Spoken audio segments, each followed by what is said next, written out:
I'm worried about Saturday, y'all, because if the Knicks win the finals, the celebration might register on the Richter scale.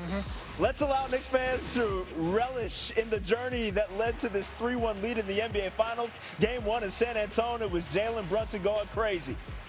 14-point deficit gets erased after an 11-0 run to end the game. The Knicks take the series opener 105-95. Brunson with a game-high 30 ball. Game 2 in San Antonio, the Spurs led by as many as 12, but it's a tie game with 12.5 seconds left. Wemby passes the ball off Stephon Castle's back. Jalen Brunson collects it, is fouled, hits a free throw. Knicks win. Here's Wemby on the costly miscue. I'm still very blurry, and that's the whole problem. You know, I need to have more poise, more control over the game. Well, he certainly had some control over this one. Game 3 in New York, the Garden was cracking, and the series would get chippy. Spurs came in physical.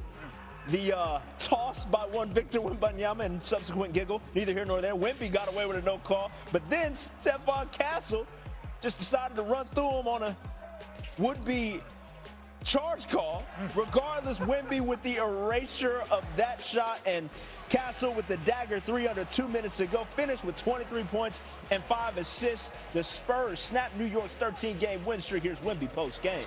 Seems as though you may be New York's newest villain. Is that kind of the ultimate compliment? I guess I'm nowhere near Trae Young level, though. Buddy, you're close. You're close.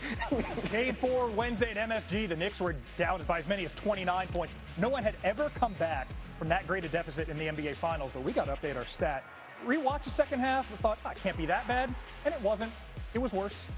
Jalen Brunson goes for 36 at the clutch 3, that floater, and then OG Anunoby with the chase down block of De'Aaron Fox. Should he have dribbled it out? I don't know, but yes, he should. Because he missed, he got blocked. But that set up one of the most iconic shots in franchise history with Mike Breen on the call. Brunson gets it, fires up a 3. Shot no good. The chip, it's gone. It's gone. It's gone. With 1.2 remaining, Knicks take the lead. OG Anunoby. And with that, the Knicks. Jerry Seinfeld loves it. Timothy Chalamet all about it. One win from their first NBA championship in 53 years. Former #1 pick, NBA analyst, proud member of Nerd Nation, Chiney Ogwumike, joins us now. And Chiney, the Knicks are up 3-1 with the emotional swing of that Game 4 comeback, trying to close this thing out Saturday on the road. We've seen Jalen Brunson have his moments, plural. OG was a star of Game 4. Who for you is the guy if New York is going to get this done in Game 5? First of all, New York, knock on some wood. The Knicks are in a really good position. My answer, Karl Anthony Towns. Because get this, the 29-point comeback was a very difficult win, but sealing the deal is equally as hard. Playing against a San Antonio Spurs team that is playing primarily now for pride, professional pride, especially Victor Wembanyama, because he will want to go nuclear, which means Karl Anthony Towns will need to be huge. Like we saw in Game 1, where he had 18 points, 12 rebounds, played great defense. He attacked Wemby offensively, went through his chest, tired him out, and of course on the other end of the floor, secured a lot of rebounds. My eye is on Karl Anthony Towns because he's poised to have a big game. It's going to be difficult, almost as difficult as coming back 29 at home, but it is very possible for New York. No question. Now, on the Spurs side of this thing, we've seen glimpses of the inexperience come to light in this year's series, but they've shown an ability to bounce back throughout this entire postseason run. So what makes this bounce-back effort different than what they've faced to this point? So you guys know where I went to school. On 3, I want you to say it. 1, 2, 3. Stanford. Thank you. My Hall of Fame coach, Tara Vanderveer at Stanford, used to say, you can kiss it. Kiss it meaning keep it simple, stupid. Now, she said it affectionately because we make mistakes, and she's like, keep it simple, kiss it. The Spurs need to focus on keeping it simple. If they do that, that will help them a lot, especially in this pressure back against the wall situation. And the #1 strategy is just simply defense and run. Wemby needs to be a monster defensively. He needs to be that reigning current defensive player of the year. He needs to bring that fear factor. And also we talk about how this is the second youngest team to make an NBA Finals. Wemby at 22, Steph Castle at 21, Dylan Harper at 20. Use that to your advantage. Don't overthink. You get the ball, you get those key stops, you run, you attack, you get downhill. If they play simply, like we've seen over the course of the entire playoffs up into the NBA Finals, I think that will calm their nerves and hopefully allow them to extend the series. Phil, I think Janae just wanted to flex a Stanford degree, but that's neither here nor there. Come on, you went to Harvard. I mean, I'm not going to call out George Mason when I'm next to Stanford and Harvard. No, It's all love for Nerd Nation that you see on your screen. Game 5 Saturday at 8:30 Eastern on ABC. Today, we always appreciate you, homie. Who are you really mad at? Mitch Johnson for not making the necessary adjustments while the Knicks were rallying from 20 points down the fourth quarter? Wemby for missing 6 of 8 shots and 3 free throws in that fourth quarter? Or De'Aaron Fox for not pulling it back out after chasing down that loose ball instead of trying to score, only to have OG Anunoby block it?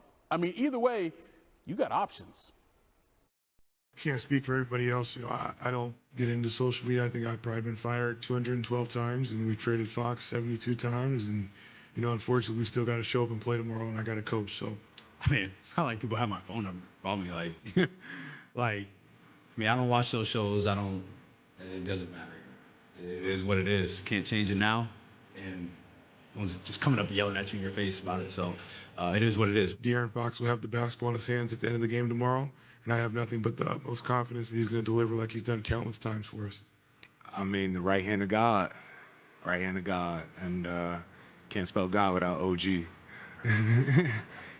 It felt like we haven't skipped any steps because we've made almost every mistake we could have possibly done, and we've learned from them. So I'm counting on the fact that we're going to learn before this series is over and apply it. I've said it multiple times. I'll say it again. You know, the hardest game to win is the one that ends someone's season. So we got to be our best version tomorrow.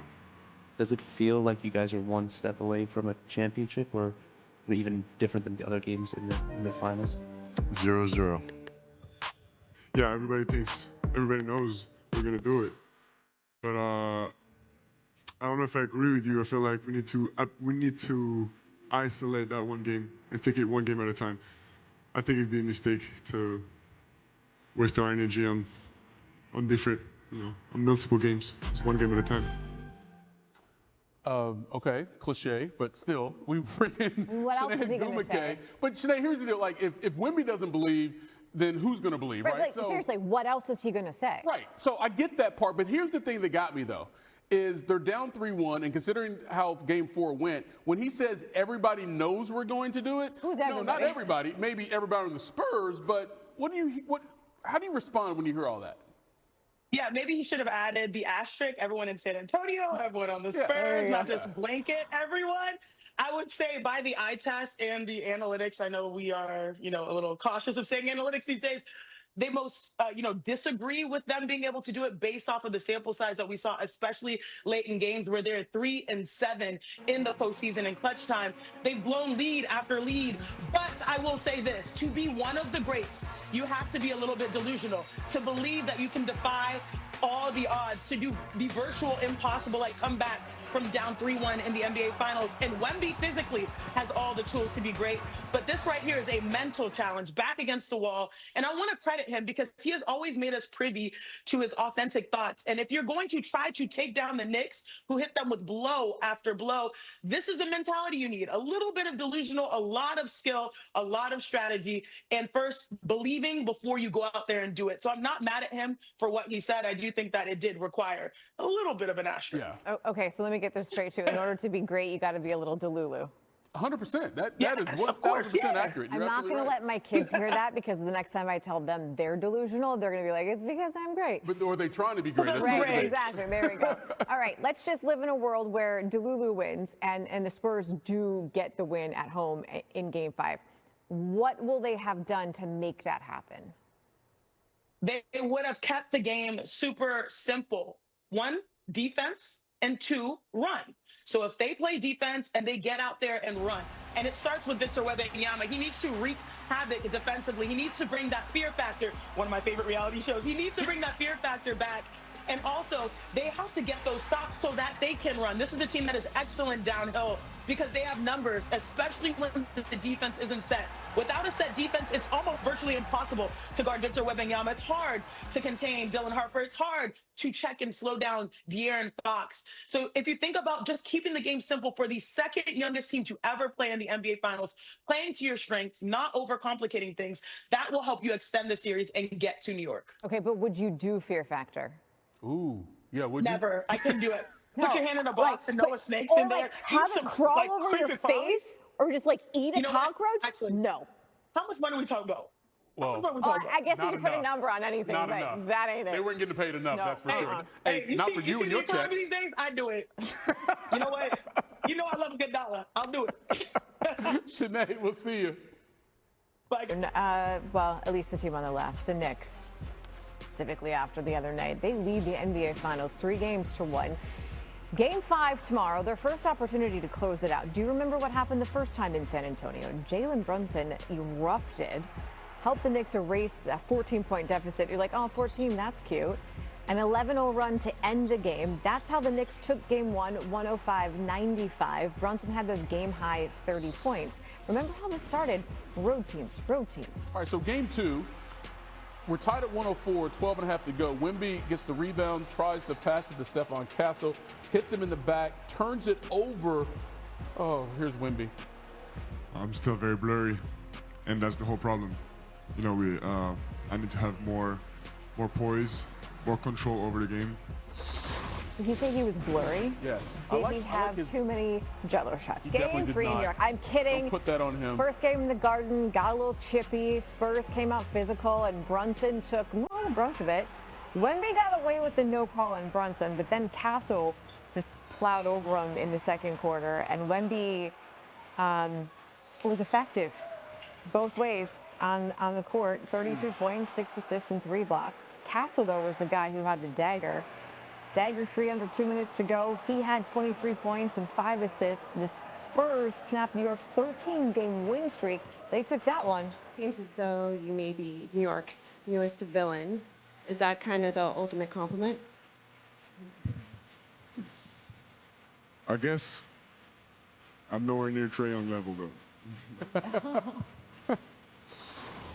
That's a very good point. Give it time. All right, so let's go back to Game 4. I'm not sure we need to review Game 4 because, like, if you saw it, you know what happened. You know it. And if you didn't see it, someone's told you what happened. Yes, the Spurs are up 29 points at one point in this game. A win would mark the largest comeback in NBA Finals history, so why should the Knicks come back? Well, it's because they're the Knicks this season, and they've been doing some ridiculous stuff. This right here, De'Aaron Fox, instead of taking it out to run clock late, he tries to score. It gets blocked by OG Anunoby, and the Knicks have the chance to do this. Brunson gets it, fires up a three. Shot no good. The chip, it's gone. It's gone. It's gone. With 1.2 remaining. Knicks take the lead. OG Anunoby.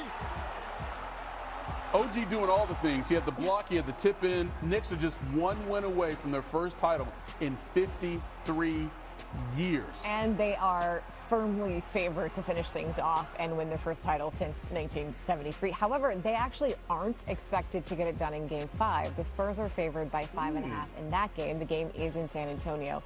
The Knicks' first chance to close it out, though, that would be tomorrow night. Which brings us to this weekend tonight. You know, every weekend offers endless possibilities, which is why we kind of look forward to them so much. But for the Knicks, this weekend could literally be an all-timer. Yep. That's because if Jalen Brunson and company can knock off the Spurs in Saturday's Game 5, they would reach icon status by doing something that hasn't been done in 53 years, bringing NBA title to New York City. Now, to give you an idea just how long ago that was, here's some things that didn't even exist in 1973. Me.